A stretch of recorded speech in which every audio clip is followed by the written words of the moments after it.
எதையும் முதலிலே சொல்லுவதில் ஒரு மகிமை இருக்கத்தானே செய்கிறது. அதற்கென்று ஒரு முக்கியத்துவம் இருக்கத்தானே செய்கிறது.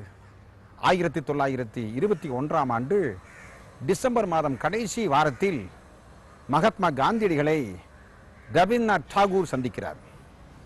அந்த ஆசிரமத்திலே போய் சந்திக்கிறார். சந்தித்த இடத்தில் காந்தியடிகளிடத்திலே ஒரு கருத்தை சொல்கிறார். உபனிடத்திலே ஒரு வாக்கியம் வருகிறது. அந்த வாக்கியத்தில் மகாத்மா என்ற சொல் வருகிறது. அந்த சொல் உங்களுக்கு சால பொருத்தமான சொல்லாக இருக்கிறது.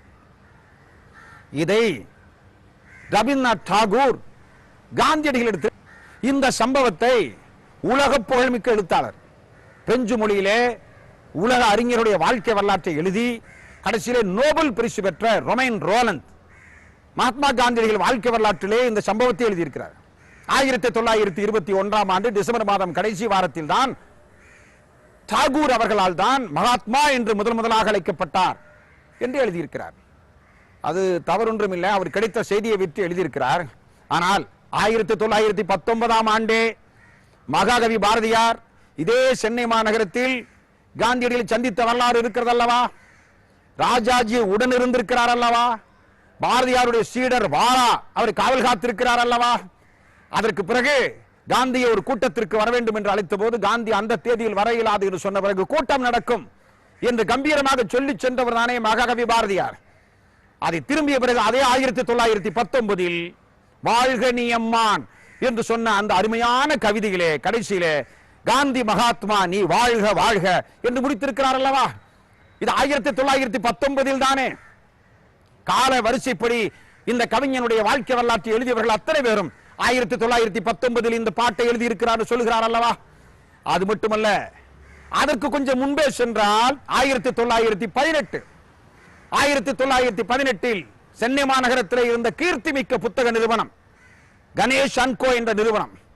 இந்த கணேஷ் அண்ட் கோ என்ற நிறுவனம் அப்போதே 1918இல் ஒரு புத்தகம் கொண்டு வந்திருக்கிறது, ஆங்கில புத்தகம். அந்த ஆங்கில புத்தகத்தில் 3 பிரபலங்களை பற்றி, 3 முக்கிய தலைவர்களை பற்றி 3 கட்டுரைகளை வெளியிட்டார்கள். அதில் முதல் கட்டுரையின் தலைப்பு என்ன தெரியுமா?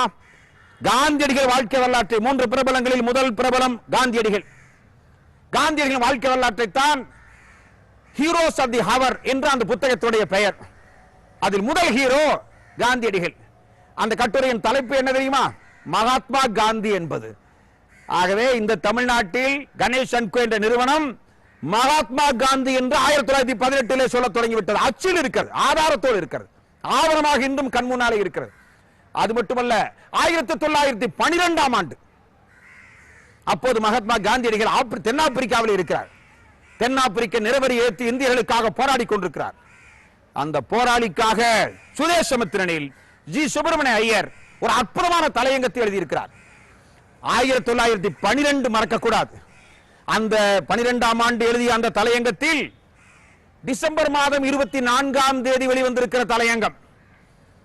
அந்த தலையங்கத்தில் திட்ட தெளிவாக சொல்லி இருக்கிறார், தென்னாப்பிரிக்காவில் போராடி கொண்டிருக்கின்ற காந்தியடிகள் ஒரு மகாத்மாவோ ஈஸ்வர அவதாரமோ என்று சிந்திக்கத்தக்க அளவில் தனது மறுப்பை, எதிர்ப்பை, போராட்டத்தை தென்னாப்பிரிக்காவில் நடத்தி வருகிறார். மகாத்மா என்ற சொல் எந்த ஆண்டு பிரயோகப்படுத்தப்பட்டிருக்கிறது?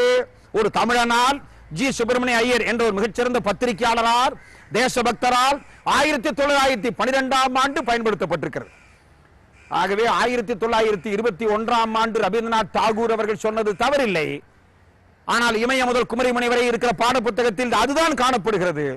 ஆனால் கொஞ்சம் தோண்டி பார்த்தால், கொஞ்சம் ஆழமாக சென்று பார்த்தால், யாமறிந்த மொழிகளிலே தமிழ் மொழிபோடு இனிதாவது எங்கும் காணோம் என்று பாரதி சொன்னது மாதிரி அந்த காலகட்டத்தில் அவர்களுக்கு தெரிந்த ஆதாரங்களை வைத்து அந்த புத்தகங்கள் எழுதப்பட்டிருக்கின்றன.